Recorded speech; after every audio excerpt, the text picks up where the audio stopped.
오늘은 에베소서 3장의 말씀을 갖고 길고 깊은 넓고 높은 교회가 되게 하소서, 길고 깊은 넓고 높은 교회가 되게 하소서, 이런 제목으로 함께 하나님 말씀을 나누도록 하겠습니다. 지난주부터 우리는 에베소 교회 성도들을 향한 사도 바울의 중보 기도를 함께 나누고 있습니다. 오늘은 그 두 번째 기도부터 함께 나누게 됩니다. 우리가 지난주에 함께 말씀을 처음으로 시작할 때에 오늘 본문을 가리켜서 그리스도인의 삶에 지성소가 있다면 바로 그 지성소를 들여다보는 듯한 본문이 바로 오늘의 말씀이라고 전해드렸습니다.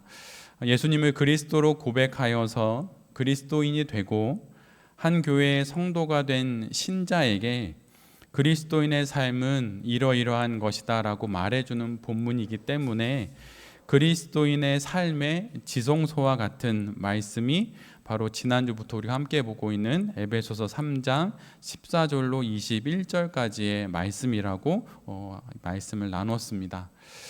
오늘 사도는 지난주의 첫 번째 기도 제목에 이어서 두 번째로 에베소 교인들을 위해서 기도를 하게 되는데, 그 기도의 제목은 사랑 속에 뿌리를 받고 털을 잡는 것을 간구하게 됩니다.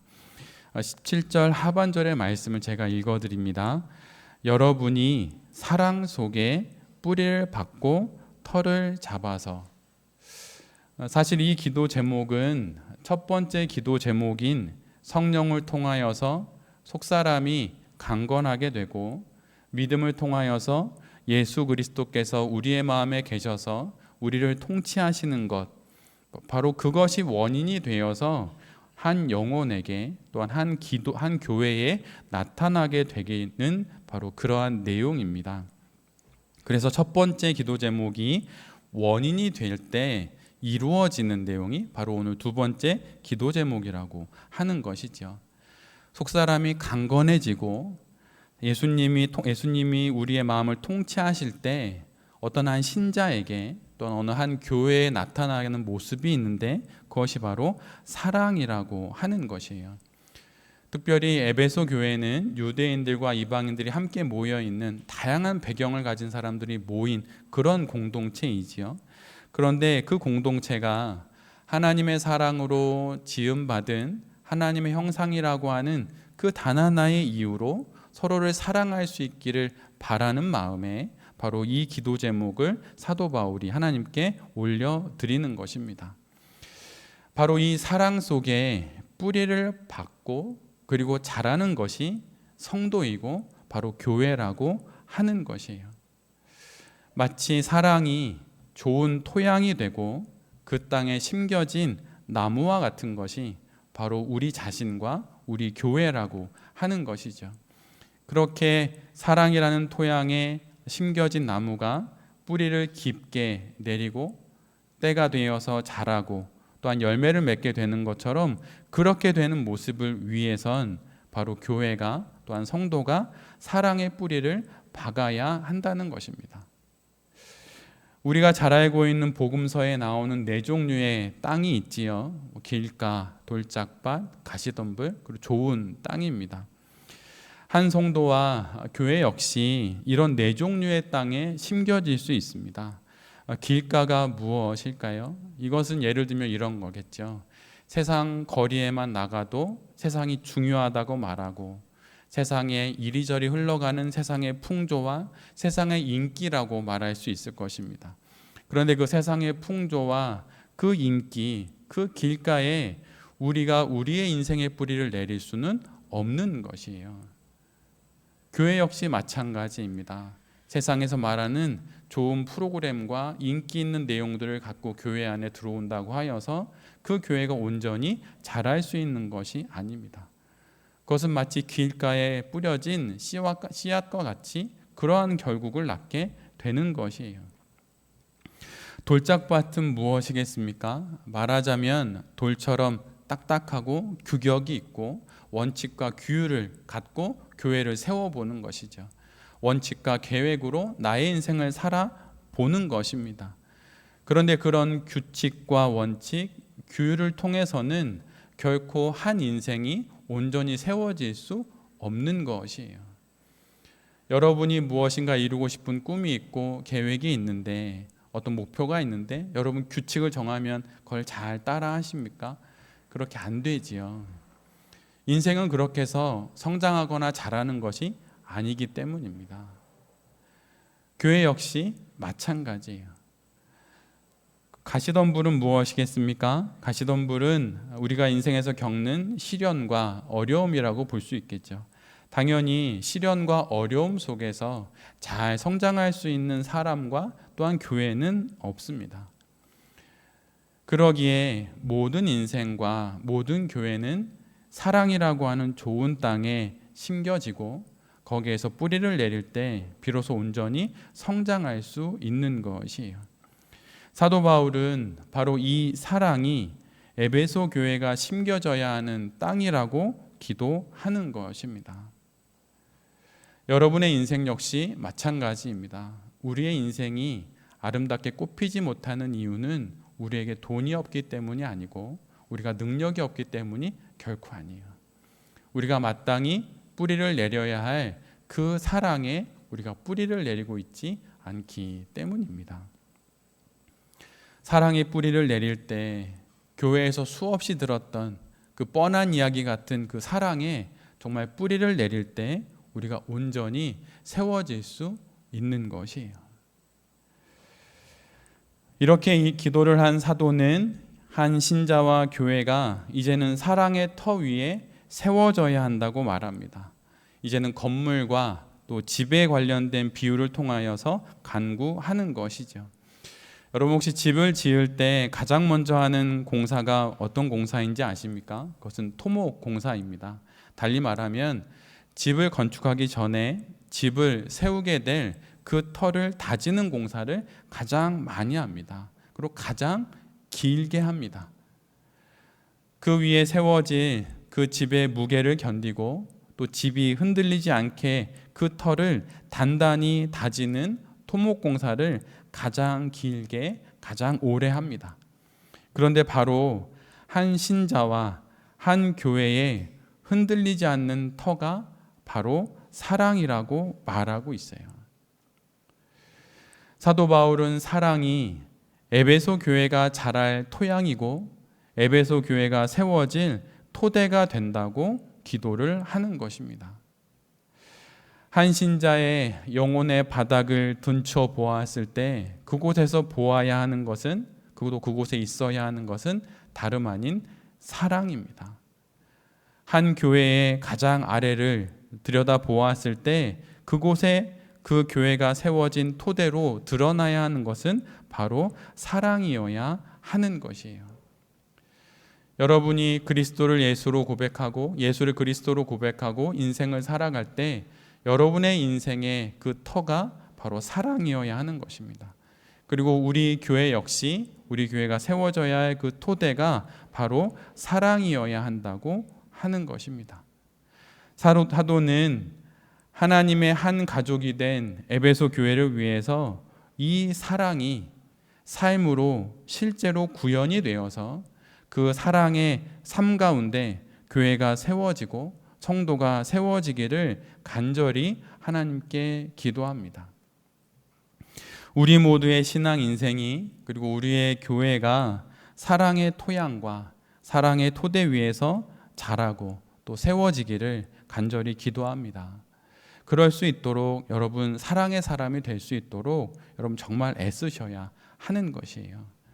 눈빛 하나, 말투 하나, 생각하는 것 하나, 손짓 하나, 그 모든 것이 사랑이 묻어날 수 있도록 여러분 늘 애써야 하는 것입니다. 사랑도 연습이 필요합니다.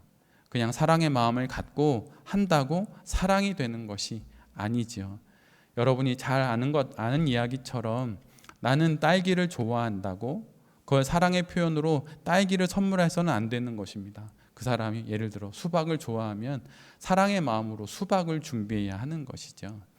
사랑에도 그것처럼 잘 살펴보는 노력이 필요하고 그런 애씀이 필요한 것입니다. 그런데 그렇게 나의 삶을 돌아보고 살펴볼 때마다 우리의 인생이 사랑이라는 토양 위에, 또 우리의 교회가 사랑이라는 토대 위에 잘 세워지고 또 잘 자라게 되는 것입니다. 여러분의 인생을 세상의 그 어떤 것도 아닌 사랑 위에 세워나가는 우리 모두가 될 수 있기를 간절히 바랍니다. 세 번째로 에베소 교회를 향한 사도 바울의 기도 제목은 18절로 19절 상반절까지의 말씀입니다. 제가 한번 읽어드릴 테니 여러분 한번 잘 귀도 한번 들어보십시오. 모든 성도와 함께 여러분이 그리스도의 사랑의 너비와 길이와 높이와 깊이가 어떠한지를 깨달을 수 있게 되고 지식을 초월하는 그리스도의 사랑을 알게 되기를 빕니다. 에베소 교회의 터인 사랑이 그리스도의 사랑을 깨닫는 것으로 확장되기를 사도 바울은 기도합니다.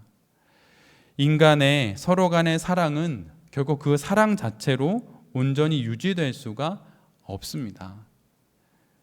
사람이 그렇게 허약한 존재이기 때문이에요. 그래서 늘 언제나 우리의 사랑은 더 큰 사랑 안에 마치 그릇에 담긴 음식처럼 그러한 모양이 있을 때만이 유지될 수 있는 것입니다. 바로 그 그릇과 같은 사랑이 무엇입니까? 바로 그리스도의 사랑입니다. 그 그리스도의 사랑 안에 우리의 사랑이 담겨야 하는 것이에요. 이것이 바로 하나님 사랑과 이웃 사랑이 분리되지 않는 이유입니다. 이웃을 참으로 사랑하기 위해선 하나님 사랑이 먼저 그릇처럼 준비되어야 하는 것이에요. 그리고 정말로 하나님 사랑이라고 하는 그릇이 준비되었다면 그 안에 이웃 사랑이라고 하는 음식이 반드시 담겨야 한다는 것입니다. 바울은 에베소 교회의 성도들이 바로 그 그릇에 해당되는 그리스도의 사랑의 모든 차원을 알기를 기도합니다. 너비와 길이와 높이와 깊이 그 모든 것을 알기를 간절히 기도합니다. 이 부분을 존 스토트는 이렇게 설명을 합니다. 그리스도의 사랑은 모든 인류를 충분히 포괄할 만큼 넓고 충분히 영원토록 지속될 만큼 길고 가장 타락한 죄인에게도 충분히 이를 만큼 깊고 그를 하늘로 충분히 높일 만큼 높다. 그리스도의 사랑이 모든 인류를 향하여서 이렇게 펼쳐지고 있다고 하는 것입니다. 사도 바울은 에베소 교회의 모든 교인들이 바로 그리스도의 이 사랑을 깨닫고 알기를 바란다고 말하고 있어요. 사실 이것은 사도 바울이 자신의 그 개인적인 경험 속에서 그가 체험했던 것입니다. 그리고 그것이 기도 제목이 된 것이에요. 사도 바울이 어떤 사람입니까? 그는 예수님과 예수님을 믿는 모든 이들을 핍박했던 악랄한 사람이었습니다.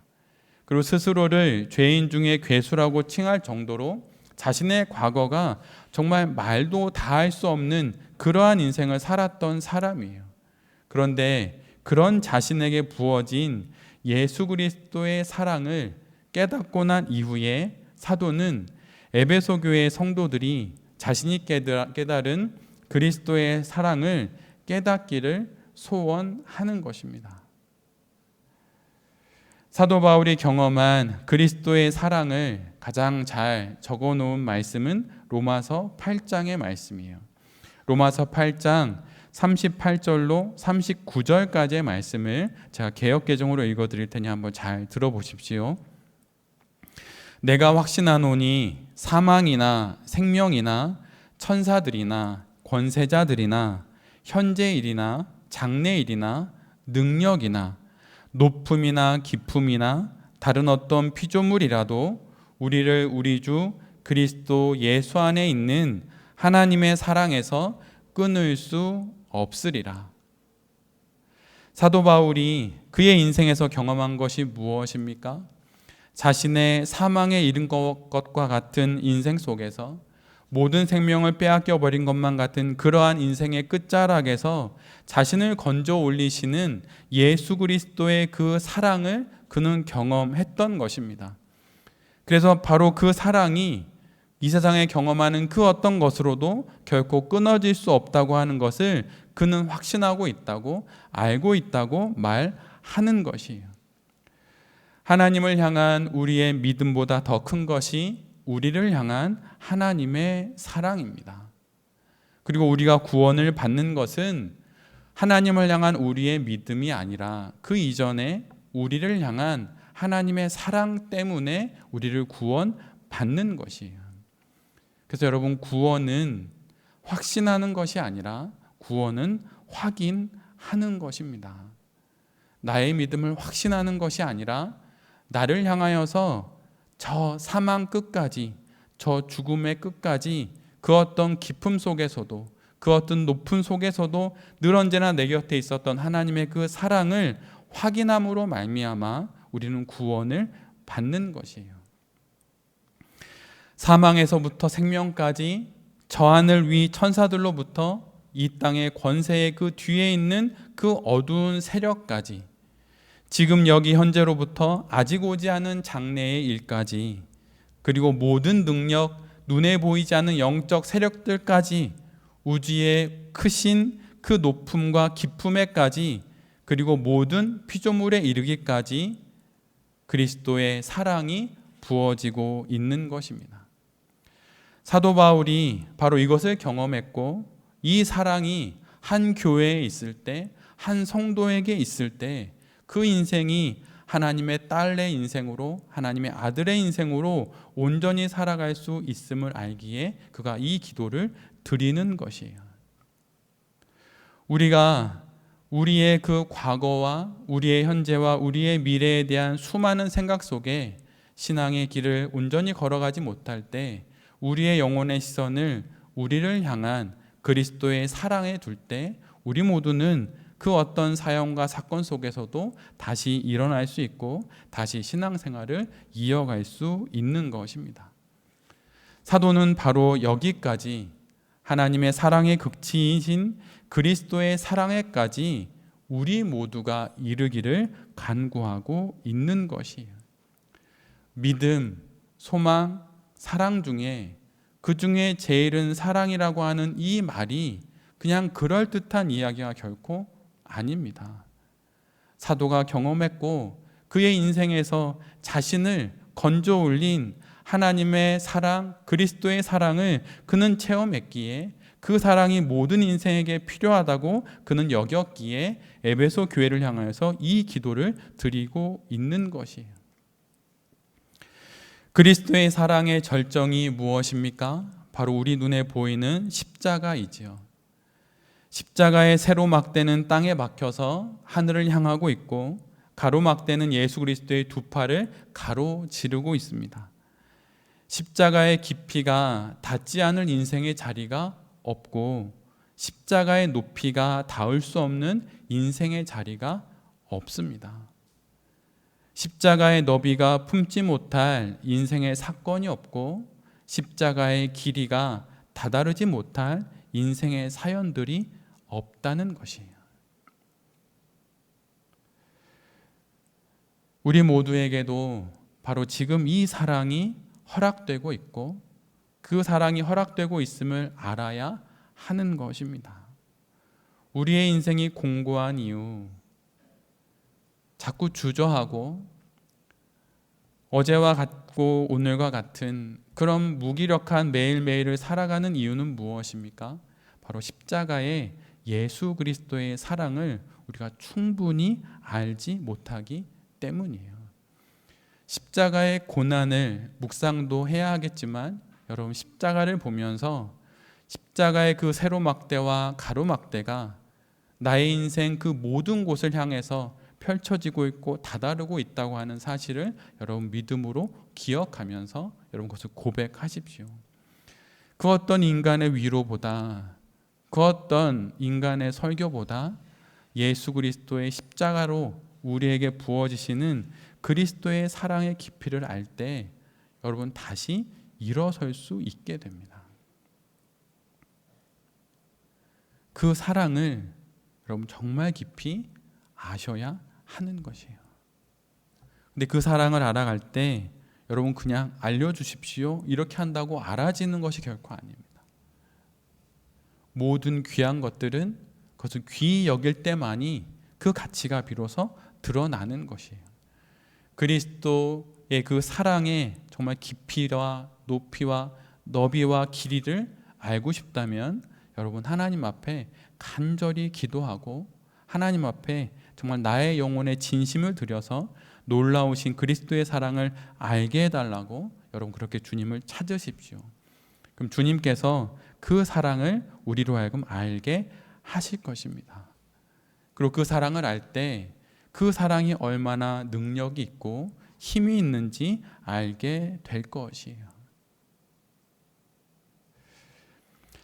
그런데 사도 바울은 이 놀라운 그리스도의 사랑을 알 수 있는 길이 있다고 말하는데 그것이 바로 모든 성도와 함께 할 때 이 사랑을 알 수 있게 된다고 말을 합니다.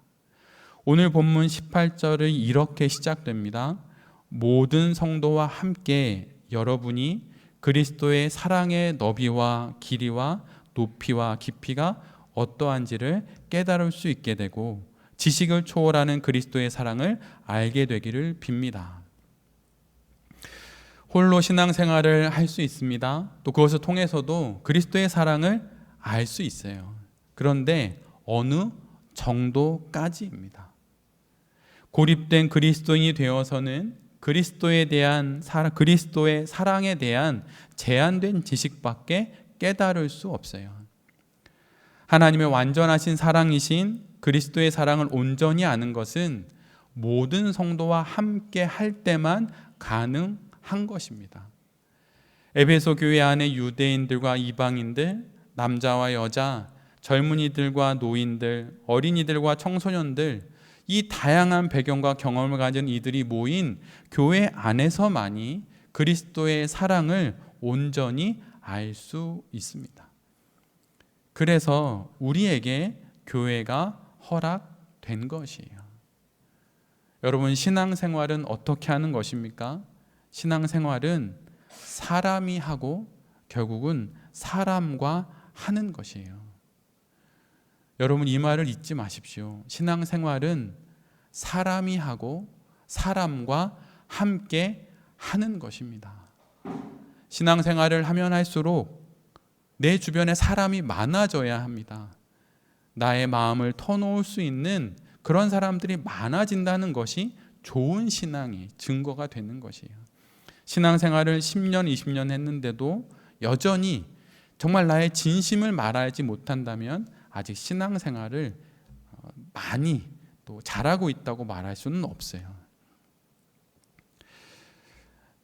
저는 사실은 목회자들보다 일반 성도님들로부터 은혜를 많이 받습니다. 저에게는 그런 경험이 좀 더 많은 것 같아요. 특별히 저에게는 여명학교 교장 선생님인 조명수 교장 선생님이 저에겐 그런 분이에요. 저의 30대부터 이제 50대를 살아가는 지금까지 20년 동안 한 사람을 보고 한 사람의 변하지 않는 모습을 보면서 큰 은혜를 받았던 것이 사실은 조명수 교장 선생님입니다. 한 평도 한 2평 정도 될까요? 그 정도 되는 대림동 지하에서부터 지금은 그럴듯한 건물을 가진 학교를 세울 때까지 비록 건물은 다양해지고 모양은 바뀌었지만 저에게는 한 번도 그 모습이 달리 보이지 않았던 사람이 조명수 교장 선생님입니다. 그래서 제가 되게 좋아하고 아직까지 친분을 이어가고 있는데 그분이 교장 선생님이 되었을 때의 이야기예요. 저에게 잊혀지지 않는 목회의 큰 인사이트와 또 은혜여서 다시 한번 나눕니다. 조명수 교장 선생님이 여명학교 제3대 교장 선생님이 되었을 때의 일이에요. 3대 교장 선생님이 되어서 한 평이 조금 넘는 교장실을 새롭게 꾸몄다고 저에게 구경을 시켜주겠다고 하여서 교장실로 이렇게 안내를 받아서 들어갔었습니다. 교장실에 들어갔더니 여러분 교장실은 어떤 모양일까요? 제가 예전에 교사도 했어서 교장 선생님을 또 1대1로 만난 적이 몇 번 있기에 일반적인 학교의 교장실은 꽤 큽니다. 그리고 책장이 쫙 있고 의자도 아주 푹신한 소파가 쭉 마련되어 있는 그런 모습인데 조명수 교장 선생님이 있는 교장실은 그런 모양이 아니었어요. 들어갔더니 마치 골목에 있는 작은 식당처럼 꾸며 놓았습니다. 그리고 4명이 앉을 수 있는 작은 테이블을 하나 놓고 테이블 위에 예쁜 테이블볼을 이렇게 깔아놓고 또 찬장을 만들어 놓아서 거기에는 커피잔과 토스트 기계 또 커피 머신 등이 이렇게 쫙 마련되어 있었습니다. 한 평도 안 되는 그 정도 되는 공간에 빼곡히 그게 차 있었어요. 일반적으로 책장이 쭉 책이 꽂혀 있는 그런 책장으로 가득 차 있는 교장실과는 다른 모습을 보고 자리에 앉아서 조명수 교장 선생님과 이런저런 이야기를 나눴습니다. 근데 늘 언제나 그렇듯이 잔뜩 들뜬 얼굴로 교장 선생님은 이곳에서 아이들이 오면은 맛있는 간식과 커피를 직접 내려주고 비 오는 날이면 부침개도 직접 부쳐서 나누어주고 싶다고 아주 신나서 이야기를 했습니다. 20년 전 대림동 지하에서 북한 학생들을 가르치던 때가 순간 떠올랐어요. 그때에도 지하 그 방 구석에 과자와 음료수, 컵라면을 늘 항상 잔뜩 쌓아놓고 아이들이 언제든 오면 먹을 수 있어서 너무 기분이 좋다고 그것을 보면서 이렇게 잔뜩 활짝 웃었던 교장 선생님의 얼굴이 떠올라서 또 오버랩이 돼서 마음속으로 이렇게 미소를 지었던 기억이 있습니다. 그러면서 속으로 역시 조명수 교장 선생님답다 이런 생각이 들었어요. 그런데 교장 선생님과 이런저런 이야기를 나누다가 교장 선생님이 제게 이런 말을 했어요. 신권, 교장이 어떤 사람인지 알아? 그래서 제가 빤히 쳐다봤더니 저한테 이렇게 이야기를 합니다. 교장은 책을 보는 사람이 아니야. 교장은 학생을 보는 사람이야. 순간 제 안에 이런 생각이 들었습니다. 그래, 교장이 교장실에서 책이나 보고 있으려면 그러면 교장하면 안 되지. 교수나 해야지. 교장은 책을 보는 사람이 아니라 학생을 보는 사람이지. 맞는 말이다. 맞는 말이야. 이렇게 생각을 하고 두런두런 이야기를 아주 기쁘게 나눴던 기억이 있습니다. 목회자도 마찬가지입니다. 목회자가 책만 보려고 한다면 그러면 책방 주인이 되거나 아니면 교수가 되어야겠지요. 연구자가 되어야겠지요. 목사가 되었다고 목회실에 틀어박혀서 책이나 보고 있다면 여러분 그것은 목회가 아닙니다. 목양을 해야 하는 성도들을 살피고 그들에게 말씀이 필요하기에 말씀을 공부하고 연구를 하는 것이죠. 탁월한 설교를 위해 목회실에만 있으려면 산속에 들어가서 집을 져놓고 혼자 성경 공부를 하면 됩니다. 왜냐하면 목사는 책을 보는 사람이 아니라 성도를 보는 사람이기 때문이에요. 그런데 여러분 목회만 그럴까요? 여러분 신앙도 마찬가지입니다. 신앙생활도 결국은 사람이 하는 것이고 사람들 속에서 사람들과 더불어 함께 하는 것이에요. 직분이 무엇이 되었든 나이가 어떻게 되었든 사회적인 지위가 무엇이 되었든 상관이 없습니다. 사도 바울의 권면처럼 모든 성도들과 함께 할 때만이 신앙생활을 해나갈 수 있는 것이에요. 그럴 때만이 그리스도의 그 사랑의 그 깊이와 넓이를 그 높이와 길이를 알 수 있게 되는 것입니다. 여러분 우리는 사역을 하기 위해 교회에 있는 게 아니에요. 여러분 잊지 않아야 합니다. 우리에게 사명이 있을 수 있습니다. 여러분 사명은 그 훨씬 다음이에요. 제일 먼저 공동체 안에서 서로를 사랑하면서 그리스도의 사랑의 그 모든 차원을 아는 것 다음에 사역과 사명을 하는 것입니다. 그것이 없이 사역을 하면 여러분 반드시 무너집니다. 그것 없이 사명하면 장기자랑이 되어버려요. 그래서 늘 언제나 나의 신앙생활이 사람과 함께하고 있는지를 돌아봐야 하는 것이에요. 우리는 예배 이후에 소그룹 모임을 합니다. 여러분 소그룹 모임 정말 중요합니다. 예배를 드리는 것은 마치 한 집에 살면서 식사 시간에 밥을 먹는 것과 같은 것이에요. 영의 양식을 나누고 은혜를 나누는 것이죠. 그러나 이것으로 그리스도의 사랑을 다할 수 없습니다. 소그룹으로 모여서 나 아닌 다른 성도의 삶을 듣고 삶을 나누고 기도 제목을 나누면서 함께할 때만이 그리스도의 사랑을 알게 되고 성장하고 성숙하면서 아름다운 신앙 인생을 살아갈 수 있게 되는 것이에요. 여러분, 더 이상 홀로 신앙생활하지 마십시오. 사역으로도 사명으로도 하지 마십시오. 오직 사랑으로 모든 성도와 함께 신앙생활을 해 나가십시오. 그러면 그 안에서 그리스도의 사랑의 신비인 지식에 넘치는, 지식을 초월하는 그 하나님의 사랑을 우리 모두가 깨닫게 될 것입니다. 신앙생활 10년, 20년 했는데 그 사람의 직업이 뭐고, 가정은 어떻고, 또 그 사람의 취미가 뭐고, 그 사람의 재정적인 상황은 뭐고, 이걸 다 모른다면 참으로 이상한 것이에요. 속속들이 뭐 캐물어서 아는 건 아니지만 집안의 형편과 어려움들, 그의 기도 제목으로 다 나타나지 않겠습니까? 근데 그런 기도 제목이 공유되지 않고 나누어지지 않으면 여러분, 그리스도의 사랑 알 수 없어요. 그건 신앙생활이 아닌 건 아니지만 더 깊은 신앙생활을 아직 체험하지 못하고 있는 것입니다. 그러게 여러분, 기도하면서 공동체 안에서 신앙생활을 잘 이어가십시오. 그럴 때 주님께서 분명 큰 은혜를 우리 모두에게 허락해 주실 것입니다.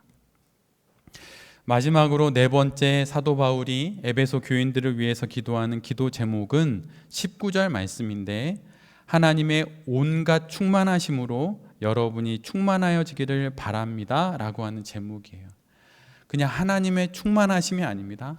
하나님이 가지고 계신 모든 충만하심으로 충만하여지기를 바랍니다, 이렇게 기도합니다.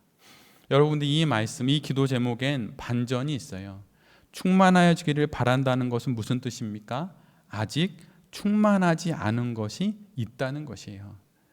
채워져야 할 것이 있고 성장해야 할 여지가 아직 많이 있다는 것입니다.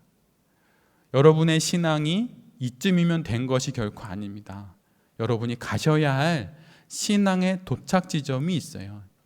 그것은 레위기 11장, 19장, 20장에 반복해서 이야기하고, 베드로전서에도 이야기하고, 마태복음 5장에서도 이야기하는 내가 거룩하니 너희도 거룩할지니라 라고 말씀하시는 그 하나님의 거룩의 지점까지입니다. 그리고 하늘에 계신 너희 아버지의 온전하심과 같이 너희도 온전하여야 하리라 라고 말씀하신 그 온전하심까지가 바로 하나님의 충만하심입니다. 그 지점까지, 그 도착 지점까지 우리 모두가 가야 하는 것이에요. 물론 이것은 이 땅에서 이루어지지는 않을 것입니다. 고린도후서 3장 18절의 말씀처럼 그날이 되어야 수건을 벗은 얼굴로 거울을 보는 것과 같이 우리가 온전히 보게 될 것이에요. 그러나 정말 중요한 것은 바로 이 말씀이 현재에 주어진 신앙의 도전이라고 하는 것입니다. 미래에 이루어질 일이지만 이 말씀이 오늘 우리에게 도전으로 주어졌다는 것이에요. 여러분, 지금보다 좀 더 온전해지기 위해, 좀 더 거룩해지기 위해 여러분 애쓸 필요가 있습니다. 그 애씀을 통하여서 마침내 우리가 더욱더 예수 그리스도를 닮은 신앙 인생으로 살아가게 되는 것이에요. 사도 바울은 이렇게 그리스도 예수의 형상으로 빚어진, 하나님의 형상으로 빚어진 우리 모두가 영광에서 영광으로, 그리고 하나님의 충만으로 가득하여지기를 마지막으로 간절히 간구합니다. 그리고 이렇게 기도를 마친 사도 바울은 가장 마지막 부분에 마치 축도처럼 20절로 21절 말씀을 함께 하나님께 올려드립니다. 우리 함께 20절로 21절 말씀을 봉독했으면 좋겠습니다. 오늘 본문 20절로 21절까지의 말씀입니다. 함께 봅니다. 시작. 우리 가운데서 일하시는 능력을 따라 우리가 구하거나 생각하는 것 이상으로 더욱 넘치게 주실 수 있는 분에게 교회 안에서와 그리스도 예수 안에서 영광이 대대로 영원무궁하도록 있기를 빕니다. 우리 가운데서 일하시는 능력을 따라 우리가 구하는 것, 우리가 생각하는 것 이상으로 더욱 넘치게 채워주시는 그 분, 그 하나님, 그 예수 그리스도에게 영광이 대대로 영원무궁하도록 있기를 빕니다 라고 사도 바울이 기도를 합니다. 근데 그 모든 것을 우리가 어디에서 누리는 것입니까? 21절 가장 앞에 있는 것처럼 교회 안에서와 그리스도 예수 안에서입니다. 그러기에 한 성도가 어느 한 교회에 나아가서 그 교회를 그리스도의 몸으로 여기고 신앙생활을 한다는 것은 하나님의 대단한 축복을 받는 것이에요. 그 교회 안에서 우리가 구하고 우리가 생각하는 것 이상으로 넘치게 채워주시는 그 분의 영광을 볼 수 있기 때문입니다. 우리는 교회에 속하여 살다가 우리의 마지막은 교회에서 드려주는 예배로 끝나게 될 것이에요. 여러분, 교회는 정말 귀한 것입니다.